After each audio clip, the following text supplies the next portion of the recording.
Good morning, hi, and welcome back to Create, Share, Inspire podcast. This is episode 539, and we're live in Southwest Florida at the beautiful Gulf of Mexico, waiting for the sun to rise over the buildings and the trees in the east. If you are joining me live, please say hello. Let me know if you're crafting. Let me know if you have questions for me, or just say hello. I'll wait a few seconds for people to join. Hi, Joe and Grace and Jill, Shelly, Christine. Good morning, everybody. Happy Monday. Hi, Grace and Diane. Hi, Brenda. Hi, Edna. Good morning. Hi, Donna and Doctor and Judy and Glory, Melissa. Thanks for joining live, everybody. Happy Monday. Welcome back to Create, Share, Inspire podcast, episode 539. Hi, Naomi. Edna made her Minka cowl. That's wonderful. I was going to wear mine this morning, but it's a little too warm. Hi, Anne and Joe. Oh, I think I got lotion in my eyes this morning. My eyes are a little blurry. That's okay. So, lots to talk about this morning. So, hi, Linda. First of all, I dyed a whole bunch of Be So Soulful yarn over the weekend. Hi, Lucy. Hi, Angela. And I have a bunch of brand new colors to show you, and I'm so excited to show you. So Be So Soulful yarn is my number 2 sock weight yarn that is a blend of bamboo and Serona. Serona is a very interesting fiber that is used. It's a very durable fiber made from corn. It's used instead of nylon in the making of this sock yarn. And normally nylon is added to sock yarn to make it more durable for socks. But nylon is something that's a petroleum-based product. So when I heard that this blend had a plant-based product, I thought it was interesting to give it a try. And I have to tell you, Be So Soulful yarn is so soft. It's 87% bamboo, 13% Serona, which gives it that durability if you want to make socks with. It comes in a 380 yard put up in the hank, which I sell as a center pull ball for you. So and one ball is plenty to make a pair of socks, a hat, a cowl, or if you went into 2 balls, you could make a scarf. My recent Sarah hooded scarf is a 2-ball project.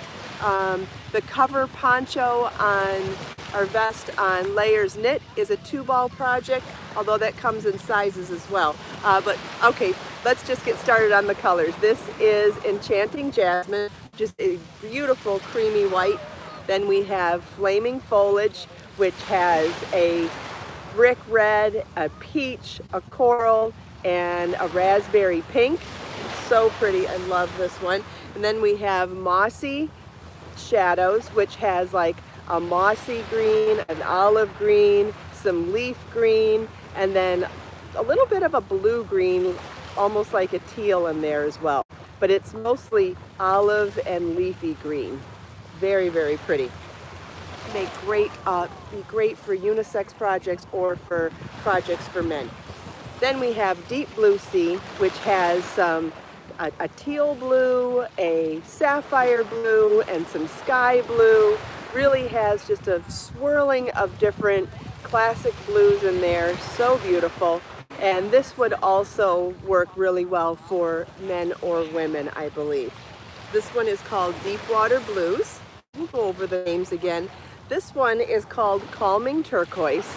And so what I was going for here is the actual turquoise stone. You know how when you see a turquoise stone, it has that bright light turquoise color, but then it has threads of a darker color in there. So I added a little bit of a darker blue in here to give us that kind of a mottled color between the turquoise and the blue. And so I'm calling this Calming Turquoise because the properties of the turquoise stone is that it is very calming. And then we have Fiesta, which has a bright turquoise and a bright raspberry and a bright violet, purple, and did I get my words mixed up again?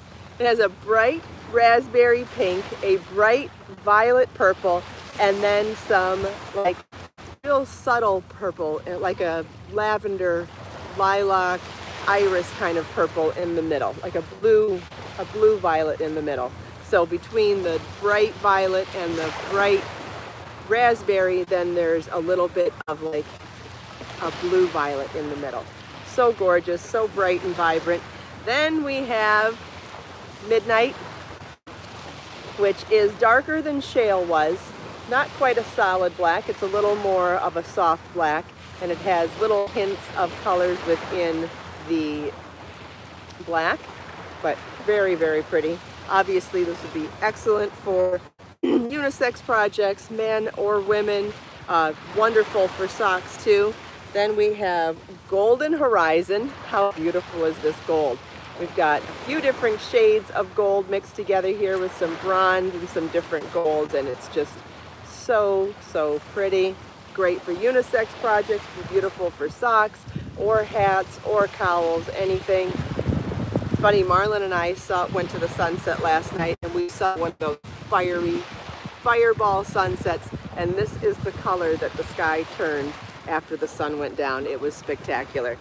And then we have Riverstone, which has like a faded denim blue and some mossy or light olive green in it. Someone said, what do I think of mixing the colors? I think that's a wonderful idea. I think a lot of these colors would be interesting together. And then I have a little bit left over of my last round of colors. I have a little bit left of mixed berries and the lime splash. So I will go through the names of the colors quicker this time, and then if anybody wants to see any combinations, let me know. So we'll start with Enchanting Jasmine, Flaming Foliage, Mossy Shadow, Deep Sea Blue, Calming Turquoise. See if I can hold all of them up, because I know it's really helpful for you to see them side by side. There's just so many of them. My bag doesn't want to stay. And then we've got Fiesta and Midnight, and Golden Horizon and Riverstone. We'll do it backwards now. Golden Horizon, Riverstone, Fiesta, Midnight, Enchanting Jasmine, Flaming Foliage, Mossy Shadow, Deep Sea Blue, and Calming Turquoise. So if anybody wants to see any of them combined together, any one of these would make amazing socks. Any one of these would make a beautiful hat or a cowl. Two balls of any of these would be great for a two-ball project. They'd make great sweaters. And keep in mind that this is a number 2 weight yarn, so you know I have a ton of number 2 sport weight yarn patterns from Be So Sporty, so you could substitute this for Be So Sporty in any of those patterns as well. And obviously you don't have to just use my patterns, you can use any patterns, so you would want to look for patterns that are a number 2 weight yarn. Any questions? I think someone said they wanted to see some blues. That would be the Calming Turquoise, Deep Blue Sea, and Enchanting Jasmine. I think Naomi asked for that. Anybody else have any color requests to see combinations? Thanks, Lisa.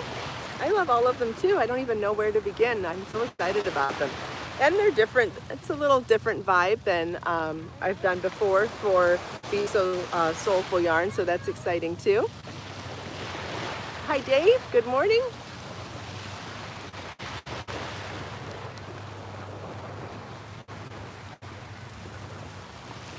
Hi Diane.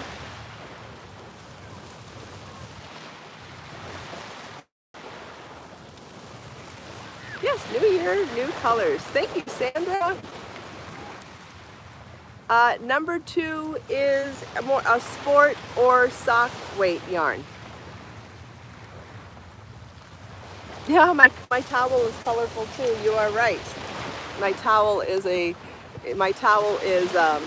a mandala with peach and pink and gold and red and white, and then it has a fringe border on it.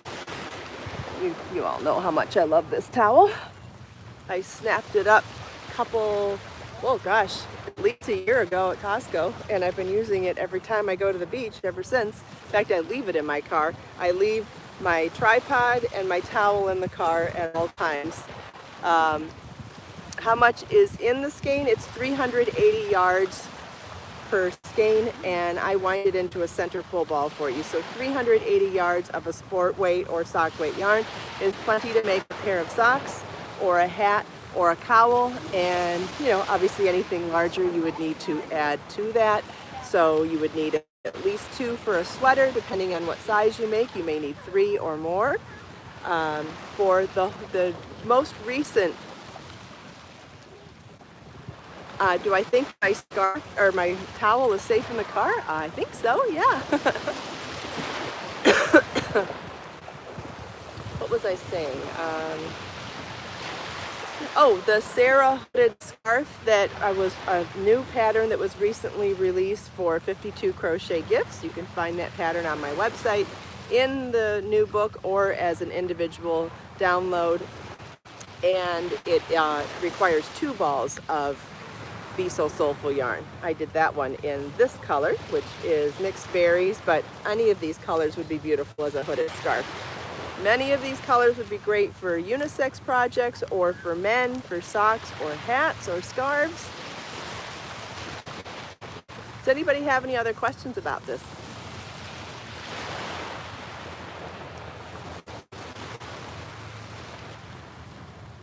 The water sounds lovely today. Good morning, Linda. Thank you. Linda's favorite is the turquoise. Yay. Calming turquoise.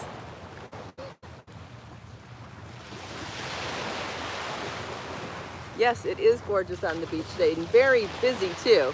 This is, one of the busiest times of year right now, with people traveling down here for a holiday, with New Year's right around the corner. So all of the beach stands are setting up their cabanas and their chairs.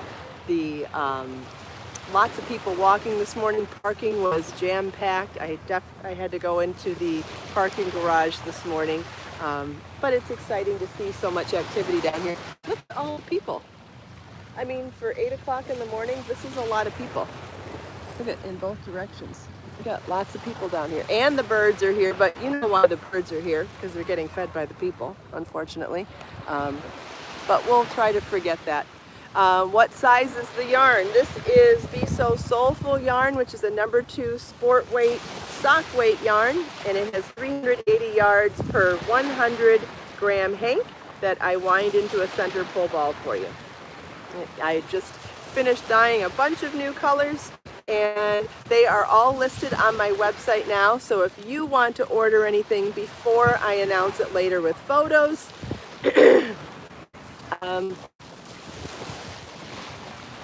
Dave wants to know if I enjoy chatting with tourists or I find them annoying. I find the heavy traffic to be annoying in the height of tourist season, but other than that, I don't have a problem with the tourists being down here. A lot of them are very curious about me filming at the beach, so they ask a lot of questions. A lot of them, if I knit or crochet in public, whether it's at the beach or in a cafe, they're very curious there and ask a lot of questions. But for the most part, everybody's happy they're on vacation, so they're nice, and so no, I don't find them annoying. But that's a great question. Okay, then, oh, there was a guy waving. I wasn't even paying attention.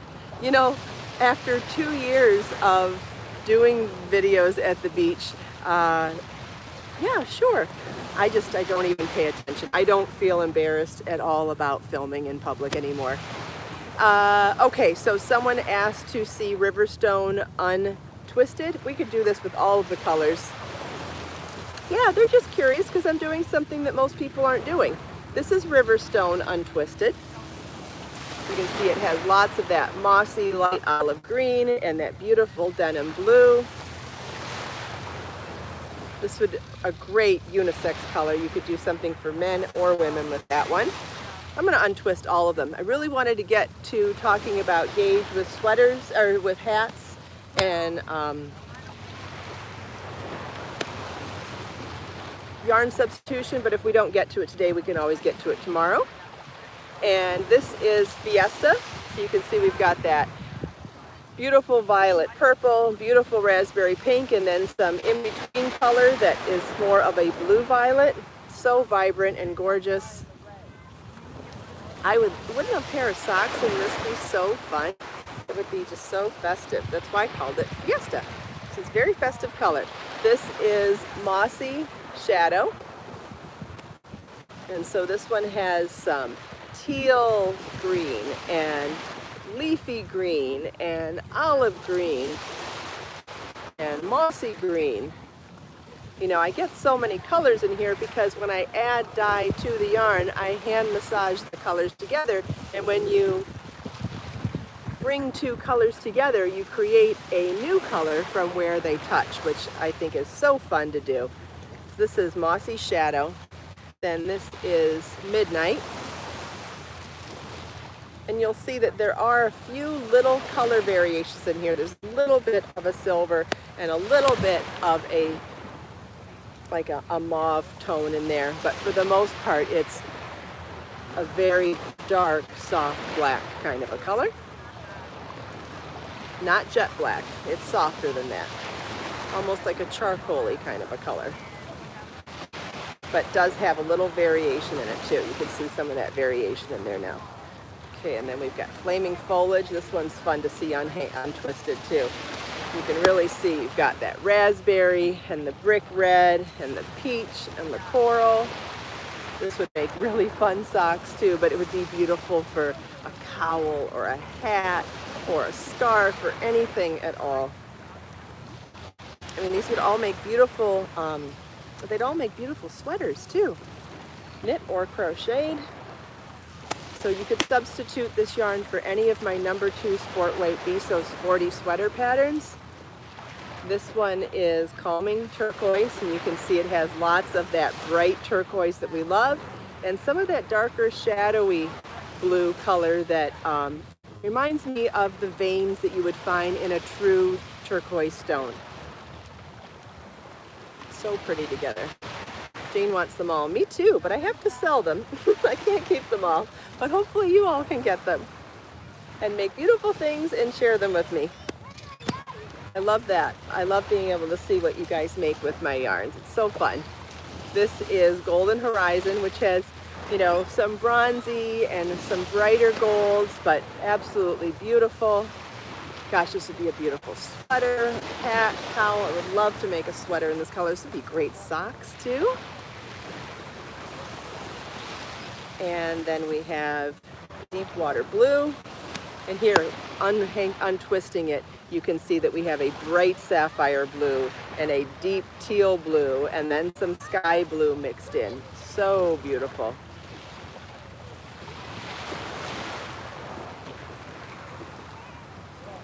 It's dark but bright still.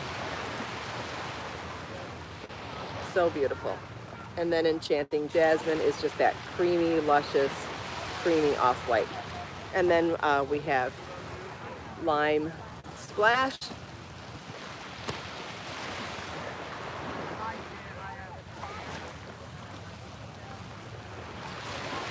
And mixed berries.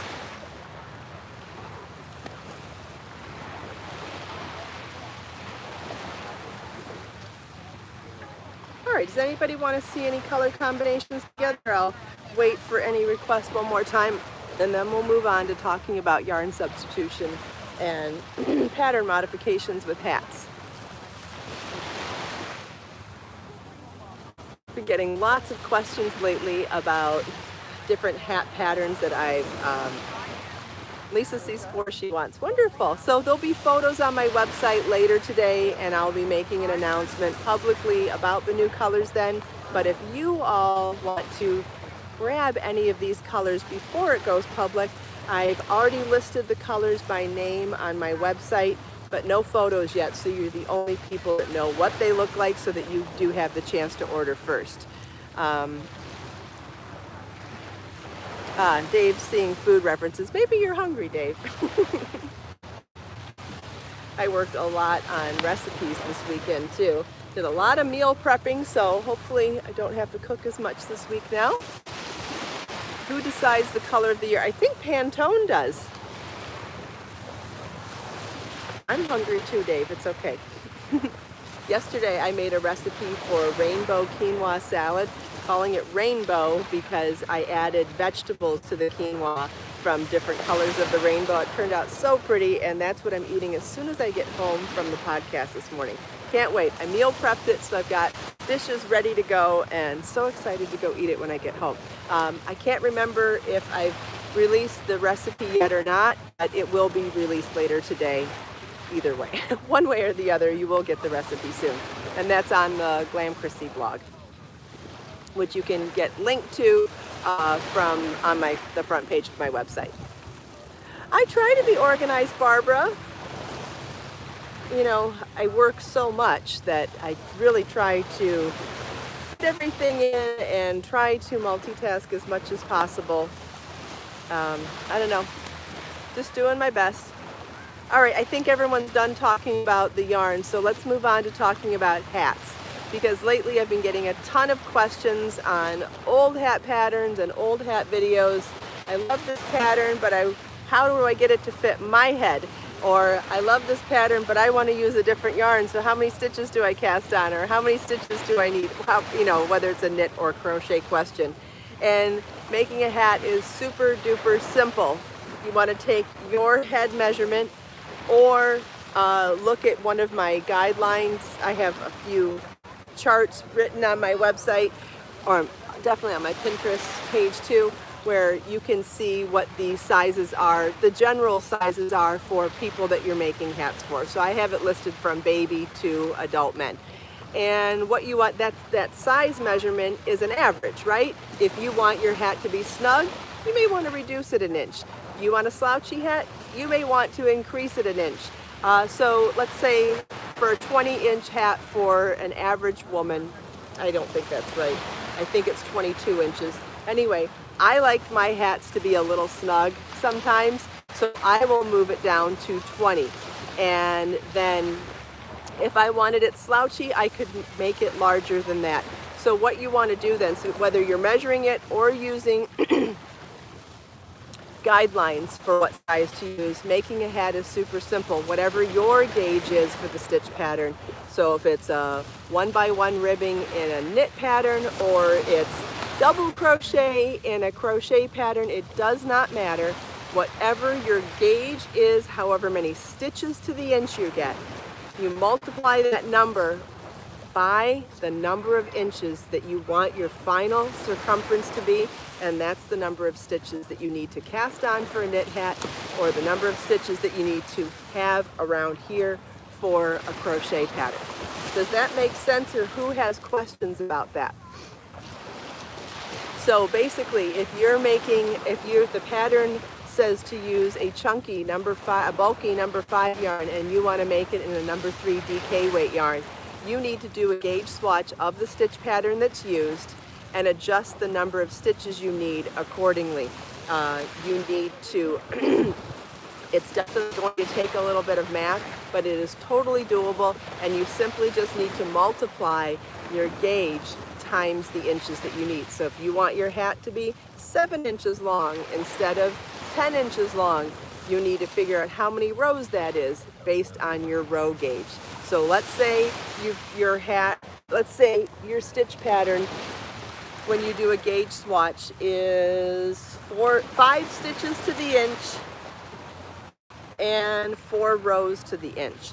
And let's say you want to make a 20-inch circumference hat. You're going to need 20 times 5 is 100 stitches to go around the head. And let's say you want it to be 7 inches long. 7 inches times 4 for your row gauge is 28 rows. And that sounds more like a crochet gauge than a knit gauge, but it doesn't matter. Whatever those numbers are, you just need to plug them in. So here's the flip side of it. There is no quick answer if you're trying to change a hat pattern to a different weight yarn. You're not going to just wing it usually. You're going to need to do a gauge swatch and test it out,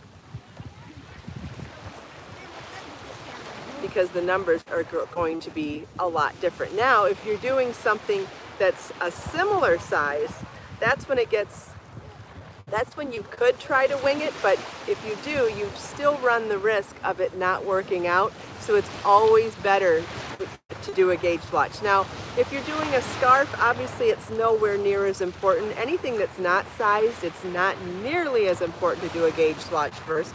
It's much easier to wing it. If something doesn't come out the right size, you adjust it or you add to it. There's all sorts of ways to fix something that's not sized if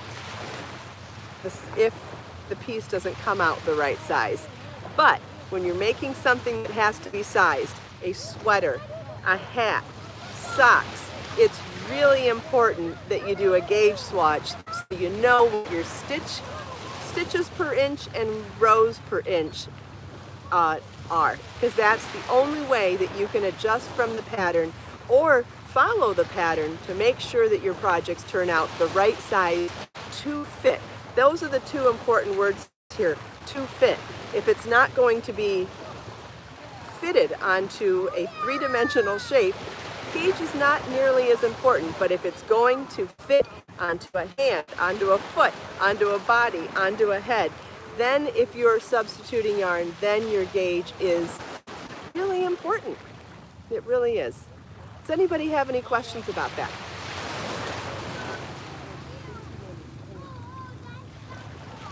Yeah, the bottom line is, Grace, the bottom line is if it needs to fit, you need to swatch. If it doesn't need to fit, it's not nearly as important. It can be important, but it's not always important.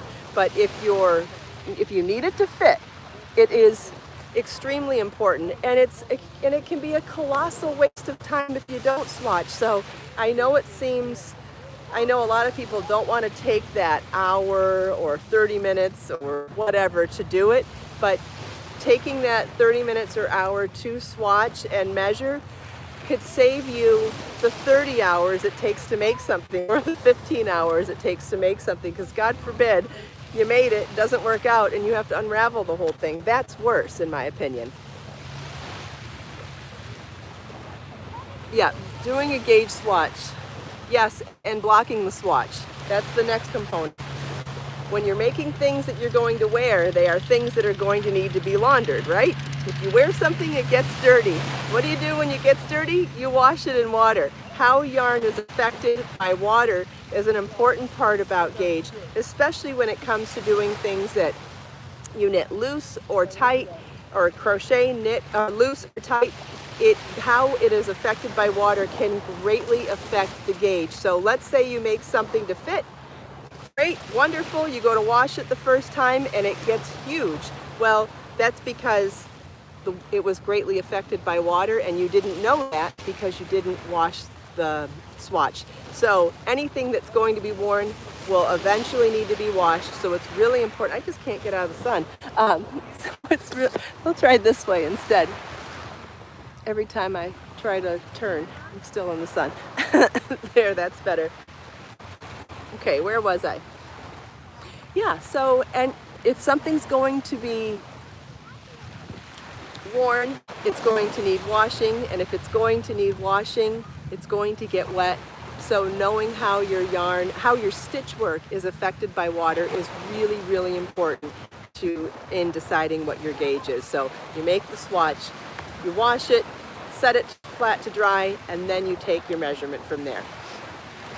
And you can always work on some other project while you're waiting for all that to happen. Does anybody have any other questions?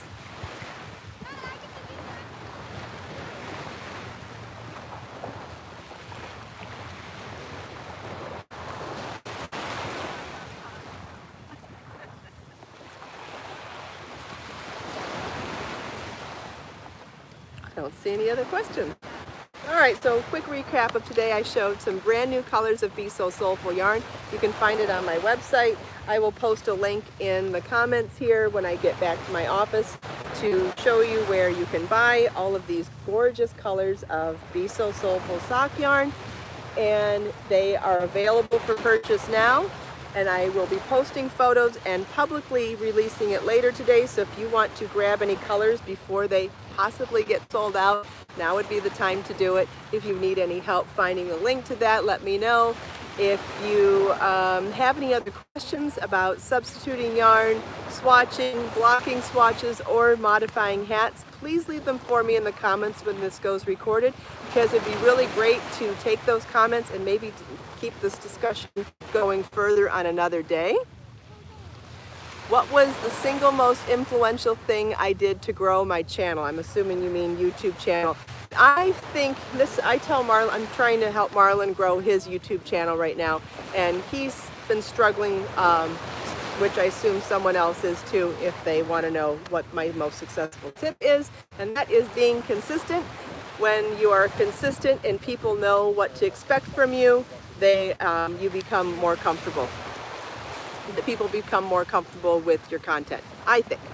So consistency is really important. And it doesn't mean you have to post something every day, but whatever you're going to do, just be consistent about it. If you want to post once a week, same day, same time, same place, maybe not same place. What was the green color name again? There's a couple of greens. There is Mossy Shadow, Lime Splash, and Riverstone. These all have green in them. So I'm assuming you either meant Riverstone or Mossy Shadow. I guess I can go over all of them real quick. Mixed Berries, Calming Turquoise, Midnight, Flaming Foliage, Fiesta, Golden Horizon, Enchanting Jasmine, and Deep Water Blues. Not bad. I remembered all the colors without any hiccups. Pretty good. My memory doesn't always serve me that well. All right, I don't think anyone has any other questions right now, but if you have questions later, please feel welcome to write them in the comments. When this live stream podcast finishes, it gets turned into a recorded video, which I know most people end up watching the recorded version. Please leave your comments there, because I get notified of those throughout the day, and I can either answer your questions or reply to your comments there, or save really juicy questions for the next podcast. So please feel welcome to always leave your questions or comments there. If you enjoy the podcast, please give it a thumbs up. And if you haven't already subscribed to my channel, you can subscribe with the red button and click the bell notification so that you could always know when I'm going live.